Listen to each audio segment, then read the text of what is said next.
Welcome to part 2 of the Tamiya Grand Hauler build. It's currently 11:30 PM Wednesday night. I'm off to the UK RC Truckers National Gathering this weekend, so we're running out of time, but we have made some progress. Before I get the body on there and put all the chrome pieces on there and everything, I just wanted to show you some progress just following on from the first video. If you haven't seen the first video, I'll put a link in the description so you can check that out.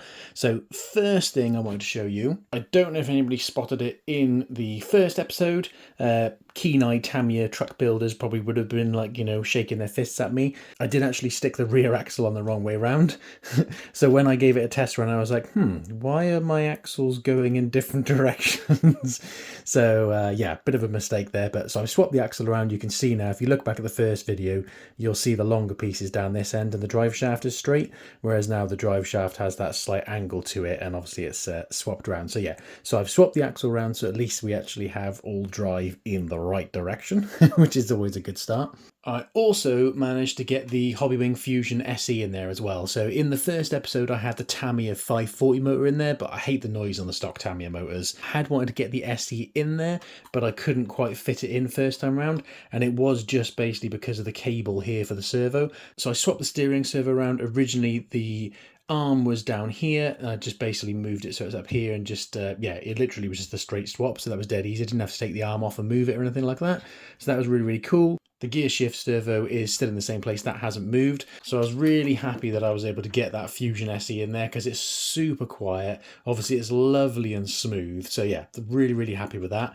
The next thing I've done is I've got some of the electrics in there, so I've tried to tidy up the wiring as much as possible. We've got our 8-channel receiver in there because I'm running the Radiolink RC8X, so I can drive one-handed.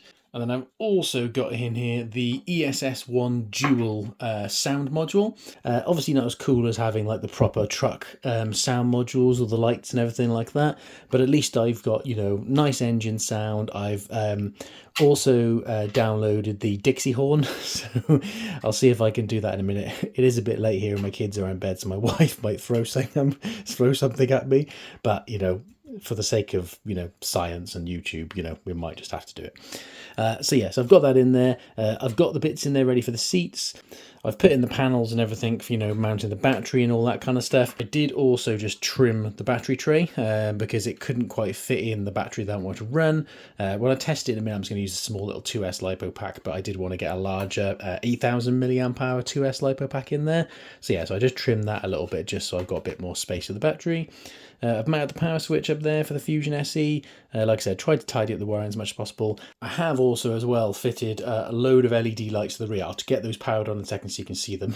The only annoying thing is it took ages literally making the LEDs, wiring them in, and then already one of the bulbs is gone. So I was like, but yeah, what can you do? These things happen. So for those, I've just ran the wiring along the bottom of the chassis. Generally, you can't see. So that's pretty cool. I did want to wrap it in some black fabric wrap, but I didn't have any to hand, so and yeah, want a bit of a time crunch. But let's chuck a battery in there really quickly and we can just test out the sound module and you can just see it all working with the Fusion SE.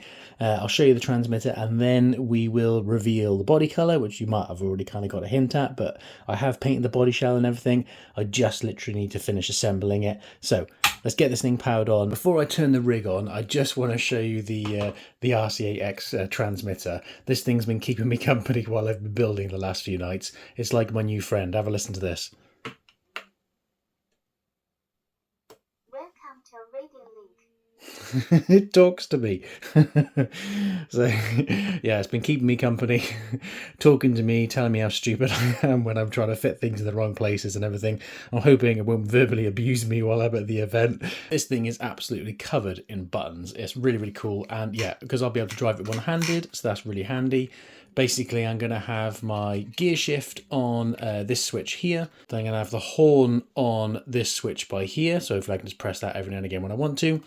That's really cool. You can go into all the menus and everything. So you can just go into I don't know, see what your battery voltage is. It's all nice and touch screen. You can go in and do all your endpoints and just, yeah, really cool. Very funky transmitter. The fanciest transmitter I've ever had. I'm used to cheapo transmitters. So this thing is Oh, super cool. But anyway, I'm pressing buttons again. Right, let's get this thing powered on. Okay, so we got power. So we got our steering servo. You know, I haven't gone for the best steering servo in the world. It's one I just pinched from another rig, but you know, it'll do. I'm not going to be doing like drifting or anything like that with this thing. And then if we just touch the throttle a little bit, you should hear.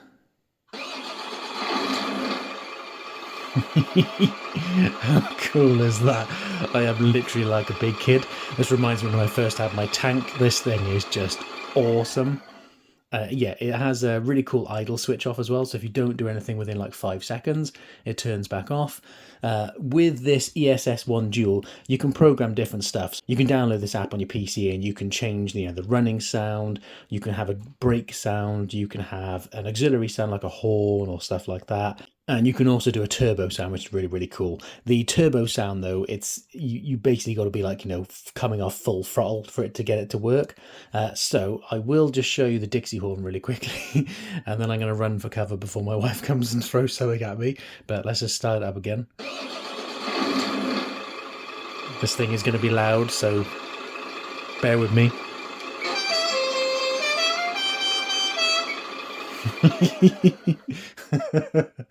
It's just so cool. I've probably just woken up all my kids, but it was so worth it.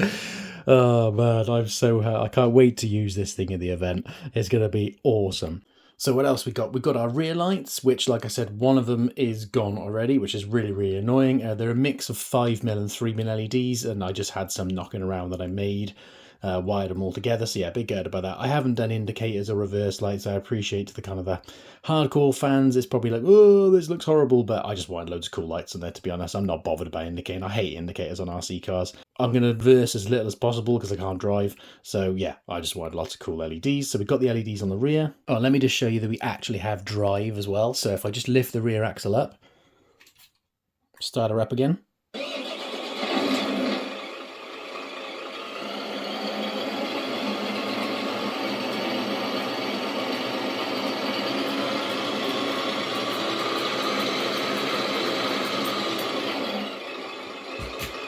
So yeah, it's really, really cool. Hang on, let's wait for it to go turn off. That's better. That thing is so loud. So it's really, really cool. And, you can't hear any motor noise. It's just lovely and smooth. There is a bit of like gearbox noise on the Tamiyas because there's like lots of plastic gears. I do find it a little bit kind of like clickety, plasticky kind of noise. So that's a shame. But, with this thing going, you're not going to be able to hear any of that, hopefully, anyway. But yeah, so we've got drive all in the right direction, which is always a good start. I'm going to have some LED headlights to go on the front as well, probably just like a couple of headlights. And I also picked up these Endura, what do you call them, like construction lights, which if I just plug one in really quickly, I'll just show you. It's just a flashing LED like work light, so I think that's going to look really cool. I'm going to do one on each rear corner of the body shell, which, speaking of the body shell, let's have a look and see what colour we painted it. Ta-da! Yeah, I'm a fan of purple. This is basically just like a satin purple, and then I've just lacquered it. I was a little bit gutted because I thought I had some clear sparkle. I wanted to just give it a little bit of sparkle, so when the light shined on it, it would just have that little kind of like, sparkle, I suppose. But unfortunately, my sparkle can was rubbish and not playing ball, so no sparkle, unfortunately. But I'm really happy with the colour. I was a bit concerned that it was going to be a bit too satin and a bit too bright. But yeah, I'm really happy with how it's turned out. Painting is not my strong point, so the fact that it actually looks half decent is a definite bonus.